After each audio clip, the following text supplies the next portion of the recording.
Grabe, nakikita nyo ba yung nasa thumbnail ni Ruel of Malalag? Grabe, thumbnail pa lang talaga makikita ninyo kung anong klaseng tao o anong klaseng vlogger si Ruel of Malalag, at talaga nakikita nyo naman talagang tumutulong siya, especially dito sa kanyang pabahay, at pag-uusapan natin mamaya. At the same time, gusto ko munang mamaya po i-react po natin yung part 12, hatid ng tayo sa bahay ni Nanay Lilia. At the same time, bago po tayo mag-start, magbabasa ako ng mga comments. Unahin po natin mga members natin sa YouTube channel natin, at syempre yung mga nag-comment sa mga reaction video natin. At the same time, inikahit ko po kayo na magpa-member dito sa ating YouTube channel. Syempre guys, shoutout yung mga yung mga nagmamahal dito sa Kalingap, at especially dito kay Ruel at Rachel. At salamat po sa Diyos, especially sa lahat ng mga talagang saludo po ako na mapa-kilig, mapa-charity, ay talagang nanonood po kayo at sinusuportahan nyo po yung content ni Ruel of Malalag, which is kailangan na kailangan po yan, no? At sabi ko nga, huwag tayo maging selective sa pinapanood natin. Kung talagang we always support Kalingap, especially kay Kuya Bal Santos Matubang, Kalingap Rob, at Ate Edna. Shoutout po, especially mga kapwa of OFW natin dyan na palagi nanonood po 24 oras dito sa Kalingap.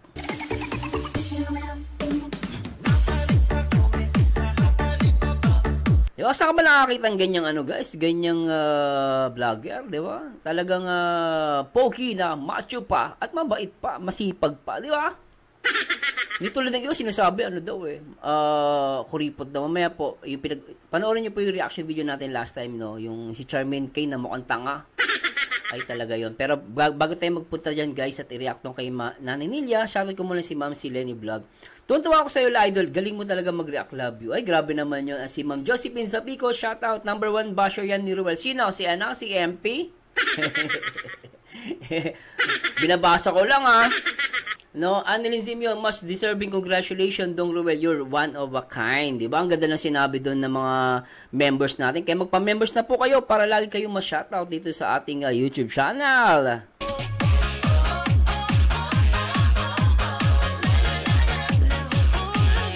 Hoy, shoutout natin si Yatcha Ka.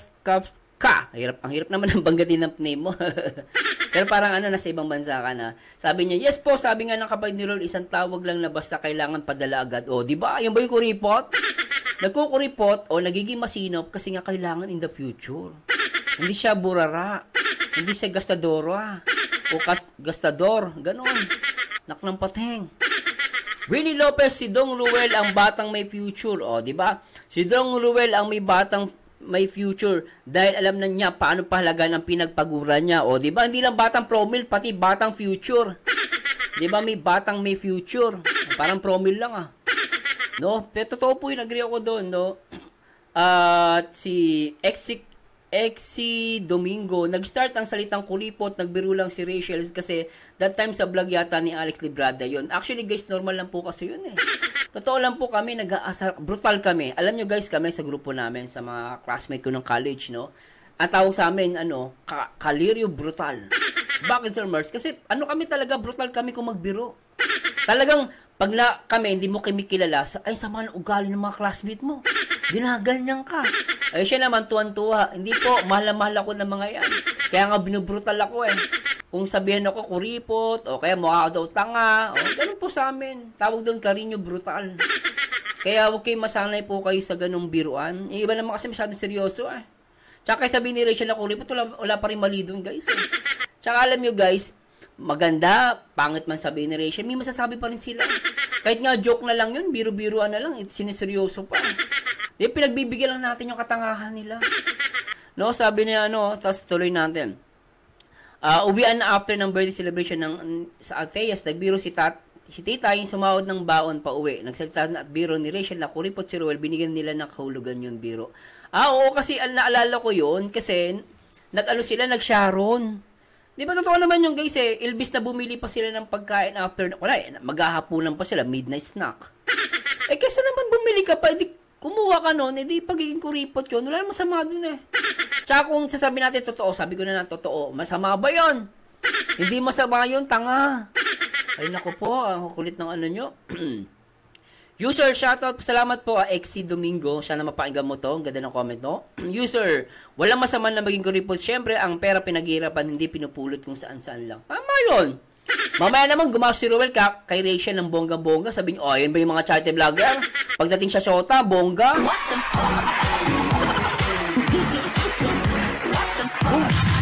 Marami kasi dyan mga palapaw na eh. Ibabash si Ruel. Kapag hindi gumastos, ibabash. Pag gumastos, ibabash pa rin. Saan malalagay yun, bata? Kayong mga tanga eh. Ang gigigil ako sa inyo eh. Papa, bawal lang. Papa! Iniinis niyo ako ah. Lourdes, salamat user. Hindi ko wala lang po kayong pangalan pero I like your I like your comment. Lourdes Nabong, hindi masama ang kuripot dahil hinahandaan niya yung kinabukasan niya. Ang totoo dun eh. Mix Sand Lifestyle Shoutout TV. Oy, Mix Sand Style TV. Shoutout po sa inyo. Thanks so much po. Si Boss Eddie, kuripot ba si Ruel? Bumili na siya ng 2 lupa na magkahiwalay kasi para sa pamilya niya at sa kanya nilangga. Diba? Pahiya. Ang masama yung madamot. Si Ruel hindi madamot. Kuripot lang para din yan sa future nila langga. Rachel. Naglabas nga ng 80,000 eh. Naglabas siya ng 80,000 para dito sa bahay ni Erica. Congratulations ulit pala sa pamilya ni Erica for having a bahay. No? At talagang natapos na. Next time pa i-react po natin yan.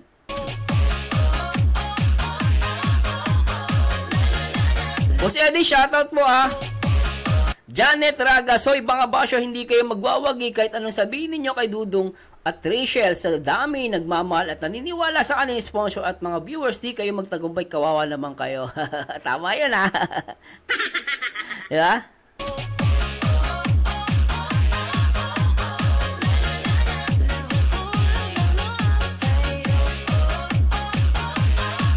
Edita Karunungan, alam mo Ruel, pinaghandaan niya future nila ni Rachel, di ba? Nakabili ng lote para sa kanila ni Rachel, yun ang binabakudan nila Kuya Alex, di ba? Habang buhay na nila yon para sa kanila, ba't ganyan po kayo lagi nyo inusgan? Ruel, marunong lang po, Ruel, marunong humawak ng pera, tama yun. Mas bongga ang lupa. Bakit bongga ang lupa? Mataas ang value niyan sabi mo, i-date mo sa i-date mo sa mamahaling restaurant, ang tanong. Sabi na natin, gumawas ka ng mamahaling sa restaurant araw-araw. Ang tanong, okay ba? Practical ba? Siyempre sa akin, okay lang kung paminsan. Pero pag araw-araw, gusto mo bongga? Gusto mo ubusan ng pera? Ay, tanga ka. But sir, ibig sabihin, wala kang pakialam sa future mo. Ibig sabihin yan, makasarili ka. Bakit? Lupa, tumataas ang value nun eh. Yung date na yan, mga bongga-bongga na yan, sayang ang pera mo dyan. Tanga lang gagawa niyan.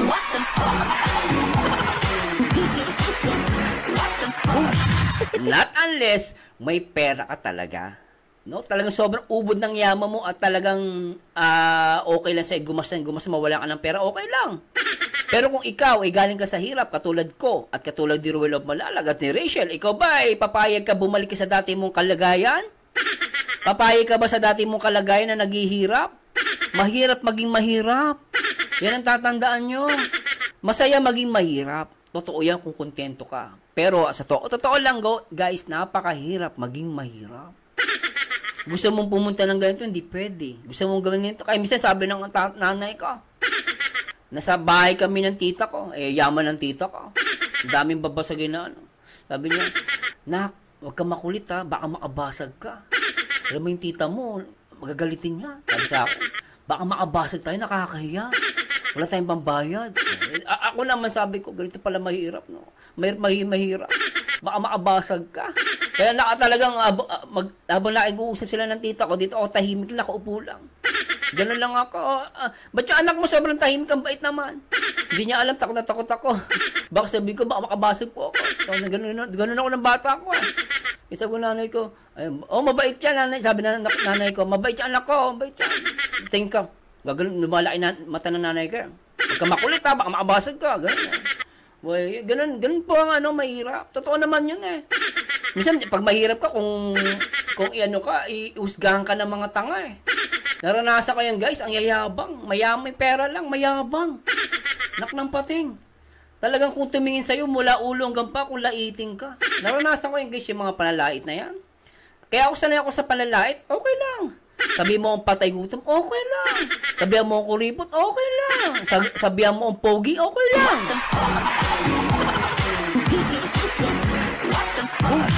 Totoo naman guys kasi kahit ano sabihin mo, wala naman ako may pagmamalaki sa mundo. At tandaan nyo guys, bilang isang tao, tayo po ay kailangan natin magpakumbaba. Lahat tayo mamamatay. No, dati sa time, manghihinan tayo, magkakasakit tayo, hindi po natin maiiwasan yan. Pero, syempre, kailangan natin dumisiplina at ingatan ng sarili. Pero hindi ibig sabihin magyabang na tayo. Kapag nakakaramdam na tayo ng ginhawa sa buhay, hindi ibig sabihin ticket yun para manlait ka at mambaba ka ng kapwa. Hindi yung, si Ruel, kahit nagalit sa akin yan. Kala mo naman, nako, akala mo napaka-malaking kasalanan ginawa sa ni Ruel, kapal na mukha mo. Di umiyak ka. Di ba, anong ginawa sa ni Ruel? Ayaw magpatawad, mabuti pa yung pulubi sa daan. May pulubi sa daan, guys. Naglalakad kami ng mga classmate ko nung college kami. Natapakan ng ka-classmate ko yung paa niya. Hindi niya sinasadya eh. Naandun sa gilid yung matanda eh. Alam mo, yung matanda pa humingi ng sorry. No, Nay, sorry po, Nay. Nay, sorry po. Hindi niya sinasadya. Yung matanda, ay nako, hindi naman niya talaga natapakan ng matindi. Talaga natapakan niya lang. Siyempre nasaktan, balat yung matanda na. Nasagi niya. Hindi, okay lang. Salamat, okay lang yan. No? Wala siyang ganun, guys. Pero yung ibang mayabang.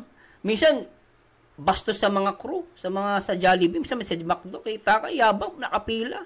Asan yung order ko? Ano ba? Ikaw ba tatatanga ka?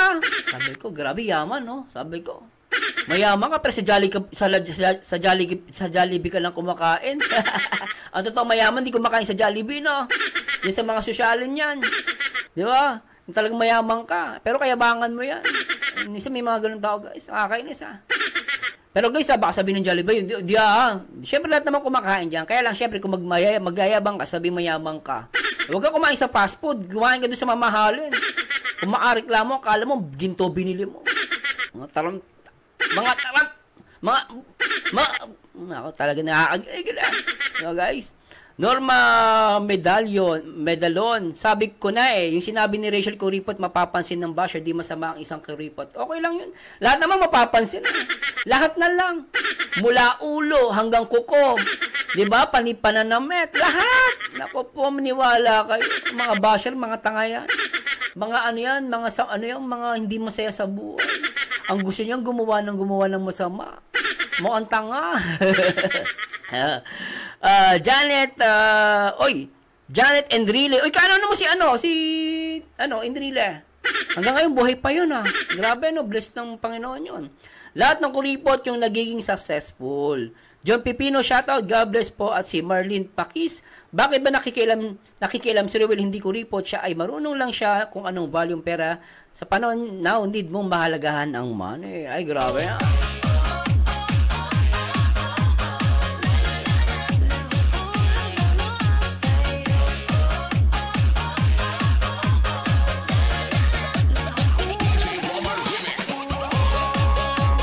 Ay, simulan natin guys at react na natin ang part 12 kay Nanay Dilia. Dinidoro na ng pal. Ay, ang ganda ng ngiti ni Mami. Ang ganda Ay, grabe Mami, nakaka-inlove Nailove ako sa'yo Kit mo Ganda yun. Sasampalin ka. Tapos yung lutuan, gusto mo ng lutuan. Anong kasing lutuan? Lutuan di sandok. Ay, ano yan? Kahit na ano? Ay, yung tawag doon, yung stove. Marunong ka pang magamit yung stove? Hindi ka marunong. So, anong ginagamit mo pag magluluto ka? Mag-uling ka lang? Uling. Uling. So, pag sa loob ka mag-uuling, baka iitim. Hindi ako sa loob. Saan ka magluluto? Sa labas. Sa labas. Okay. Dapat sa labas talaga kasi pag sa loob guys, masama po ang usok ng uling. Kaya maganda yung open area para umamla yung hangin sa paligid. Pero pag nag-uling ka sa loob ng bahay, ang dumi ng bahay mo for sure. Uulan. Pag-ulan. Hindi, bilhan ka na lang yung stove. Para marunong, madali lang naman yan. Ma-practice mo. Tansya mo lang yung yung init niya. Dali naman yan. Bata pa naman ikaw. Bata pa. Magsinta yung ako ngayong Ay, bata pa yan, mami. Bata pa yan. Bata pa yan. Yung Marso. Mayo. Marso 12. Marso 8. Malapit ang birthday mo, Marso 8. 7 ni Marso 7. Mayo Bukas. 7. Bukas na. Ay, Hindi, Mayo. Mayo. Marso pa lang ngayon. May 7. Mayo 7. May 7 ang birthday ni mami. Grabe. Ilang araw ka na nakaupo dito, nanay? Ay, Matagal na. ako, naglaba nga ako. Naglaba ka. Napapagod, balik. Abuti naman po at tinatansya mo yung Maganda to guys, yung itong, niya, tungkod, mapalitan. Maganda sa yung tungkod na may ganun, no? Kasi masakit sa kamay yan, no? No, pero sana yung tungkod mapalitan yung tungkod ni mami. Nakakaawa naman, no? Pero guys, okay naman din yan. Pero may mga tungkod kasi nabibili yung magandang klase. Yung talagang medyo matibay-tibay tapos maganda yung hawakan. Pag iniinan niya, hindi siya mahirap. Ito kasi guys, nasa center eh. Pag ginawakan mo kasi sa center yan, masakit sa kamay. No? Pero tinitis lang niya. Pero kaya syempre, sanay na si nanay, nagkaroon na siya ng kalyo. Ganun yung katawan natin, nag-a-adjust ang katawan kasi natin eh. Pag mainit, nag-a-adjust. Pag malamig, nag-a-adjust. Ganun equip ang katawan natin. Pero dyan, syempre, kung titingin guys, mahirap yung ganyang tungkod. No? Usually, ang tungkod, may ganun, may handle. Para hindi siya madaling Pero not unless, sanay na si nanay dyan. No? Pwede tanongin ni Ruel, Nay, gusto niyo ba ng bagong tungkod? Pag sinabi nanay na wag, okay lang ako. No? Pero syempre, maganda bilhan. Tapos try natin. Kasi malaking bagay po ang tungkod. Actually, ayan ang best friend niya eh. Yan ang magiging asawa niya. Mula umaga hanggang gabi yan ang kasama niya tungkod. Napaka-importante ng tungkod sa kanya. Anyway, tuloy natin to guys. dating namin dito. Ay, hindi ko naman alam, Martin. Hindi mo alam. Hindi. Pero pag andun ka, naglalaba, di mo iniisip na baka pupunta sila dito kami. Ay, kung magpunta ka, baka magpunta. Oo, tatakbo ka na lang dito. Pupunta, tatakbo ka na lang. Mga 3 araw na ako. Matakbo ka na lang papunta dito pa. Hindi naman maglalaba. Dyan lang, dyan lang. Hindi ba na ako ng... So ilang araw ka nakaupo dito, nagmamasid sa bahay mo. Matagal na. Magtatatlong linggo na. Ganda na ng bahay ni Mami, oh. Ang ganda, oh. Ganda, oh. Grabe. Ganda ng, Ganda, ng oh. bahay mo nanay. Ganda. Yayamanin pati. Oo, yayamanin na yan, guys, sa probinsya. Pag ganyan bahay mo, mayaman ka na. Grabe. Nawala na yung yung bahay ng... Ano? Hindi, yung bahay ng pato. Oo, bahay ng pato. Grabe. Laki ng pinagbago, nanay. Ay, salamat. Oo. Ganyan. Anong masasabi mo po sa mga tumutulong po? Ay, salamat. At natulungan akong ganyan. Kung hindi, wala akong magagawa. Okay, tahan nyo, guys. Kaya yung mga nambabash kay Ruel, eh. Hindi ko na lang maintindihan, eh. Akala mo may ambag, eh. Mag-ambag ka na lang. Tumulong ka na lang. Bahala ka sa buhay mo. Pero kita mo naman nabahayan si Mami, oh. Di ba? Yun na lang tignan nyo, may natulungan yung tao, eh. Bash kayo ng bash, eh. Ganun pa rin yung bahay mo. Oo. Kaya pasalamat ko na sa inyo. Yes. Tulong sa atin. Tama yan. Nagtatwa ng bahay. Oo. Makakatira din ako ng bahay na maganda, ano? No. Di ba? Nabigyan ng ni Ruel of Malalag ng kalingap ang isang matanda ng isang maalwan na bahay. Convenient na sa kanya. Guys, malaking bagay yun. Tutulog ka, sarap ng tulog mo. Tulo palaway mo. Nako guys, actually guys, ako pag tulog ko, tulo palaway ko, nagpapasalamat ako sa Panginoon. Bakit? Nagising ako na maayos ang aking isip. At the same time, napahinga ako ng matindi. Minsan may mga tao guys, hindi makatulog. Hindi na makatulog ang aga pa magising. Ang sabi nila, tulog manok. Bakit? Stress siya. Stress siya sa lahat ng maraming bagay. Pero ang isang taong masarap ang tulog, ay talagang pinagpapala ng Panginoon yun. Lamang ang may taong maayos ang tulog. Subukan nyo yung mga taong di nakakatulog. Kawawa buhay nyo. Minsan napapaaga. Kaya kita mo, para sa akin, mabigyan mo ang isang matanda ng maayos na higaan, na tulugan, na hindi siya nag-iisip, wala siyang worry, wala siyang stress, malaking bagay yun. Kaya sabi mo nga, bubong tsaka ano lang yan guys. Ako, tatanungin nyo guys, for example lang, kaya sabi mo, wala lang pintura yung bahay. Pero sabi natin, ganito lang yung bahay, nasa likod ni Mami. Sa akin, sapat na sa akin yan guys, hindi ako magreklamo. Nagkataon lang talaga, nagsipag lang ako. Nag-aral ako mabuti.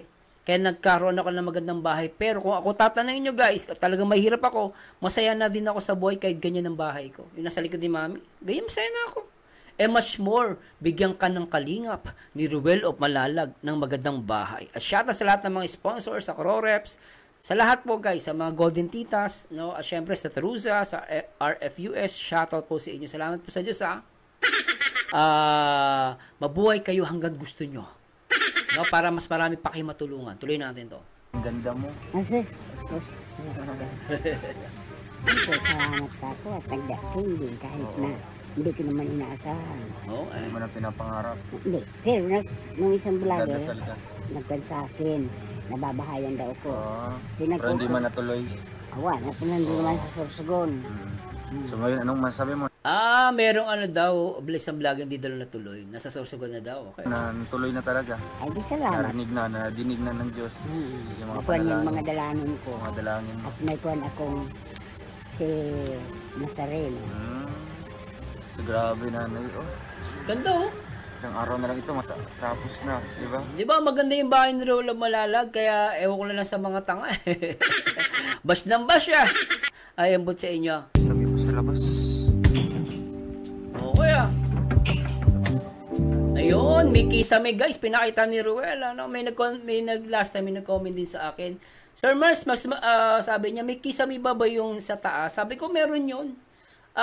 Ito, pinakita ko na ngayon kasi may nag-suggest last time. Sabi niya, Sir Mars, baka pwede pakisabi ko mayroong lagyan daw ng kisame yung pati labas. Alam ko nilalagyan ni Ruel yun. Ito po, nakita natin ha. Sa nag-shoutout sa akin last time, salamat po sa comment mo. Sir, ano daw siya? Dati siyang mason. Mason ba? Comment ulit kayo sir ha. Salamat ha. At namimiss ko yung tatay ko kasi yung tatay ko mason din. From labor, naging mason siya hanggang siya nakagawa na siya ng bahay.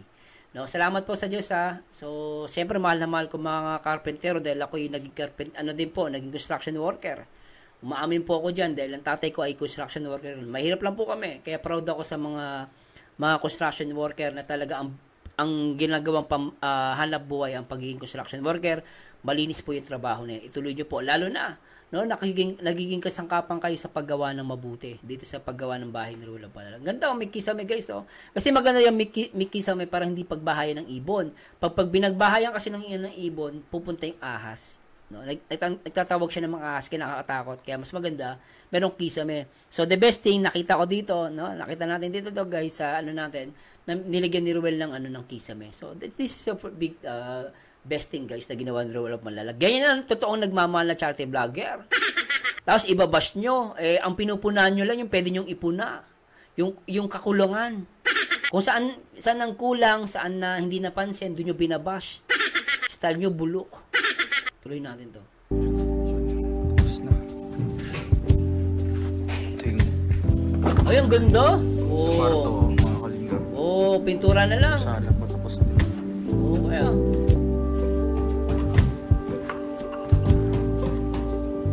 Jan Rivera. Ayun, pupunta to.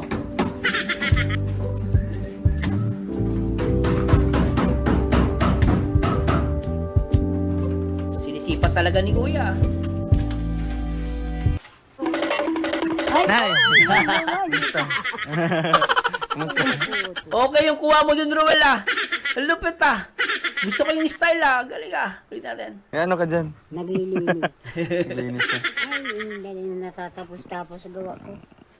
Pagal, kumusta? Pagal. Okay man po. Kamusta? Yay, may tiles na. Grabe. Nanay, sobra ka ah. Sana all ah. May magandang bahay. Grabe ka, mami. Congratulations.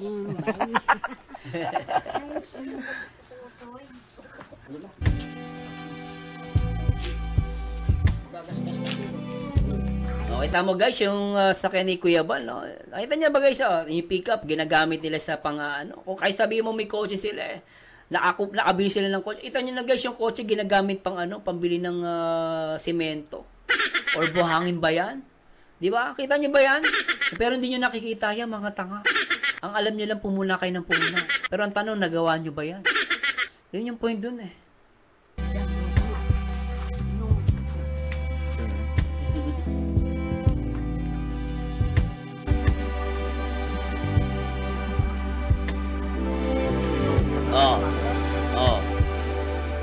Nakita nyo ba yan? Nakita nyo ba nakita ko? Diba, si Ruel, hindi naman siya papogi-pogi dyan. Pogi na siya. Kaya lang di siya yung nagpapapogi. Talagang, kita mo, nagbubuhat siya. Pwede na actually, may bigat yan guys. Akala nyo, hindi magaan lang yan. Mabigat yan, sa 5 kilo yan. O 20 kg ba yan? Basta ganon. Pero mabigat, at least tumutulong siya. O di ba? Ikaw ano na tulong mo? Puro ka kuda. Anak ka ng pateng.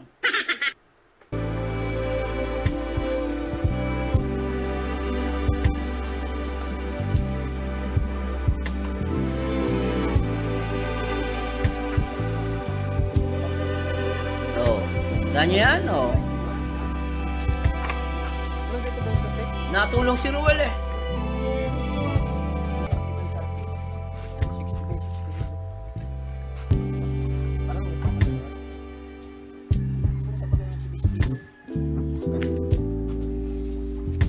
Pero yung sukat natin, yung 60 kasama na yung banyo, di ba? So 60. Palit na si Ruel ang damit dito kanina, 'di ba? Ano siya? Kanina parang hindi siya nakaputi eh. 'Di ba? Nakaputi ba si Ruel kanina? Parang nagbuhat siya, hindi siya nakaputi, 'di ba? Guys, ay nahanap ko ah. Nakaputi siya. Hingal na hingal eh. Oh. Yun, kuya. Ay, kasi na ito. Oo. Babanyo natin ito. Oo, banyo na lang. Kasi, yun naman, okay lang. 54 lang yan. May ano eh, lalagyan pa nila ng poso. May poso po. Kasi yung 56 apat na ano, ibang kulay. White, para sa lababo. Ito yung lababo yan. Oo. Oo.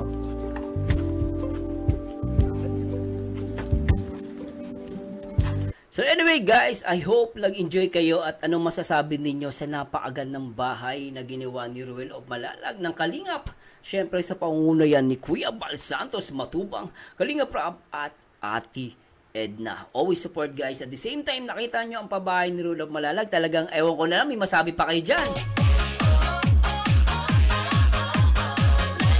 Para sa akin guys, napakaganda at talaga namang the best thing na nakita ko ngayong araw itong pabahay ni Ruel of Malalag. Kayo guys, ano masasabi niyo? At please comment down below. Siyempre, alam ko may masasabi kayo dyan. At mag-comment na kayo. Hindi mag-comment, bahala kayo. Papangit kayo. Naging kamukha ni Roslyn. At si Charmin K. Anyway guys, this is Berzanyo again. At maraming salamat po sa Diyos. At samahan nyo dito guys sa akin next video reaction. And to God be the glory guys. Bye-bye ba.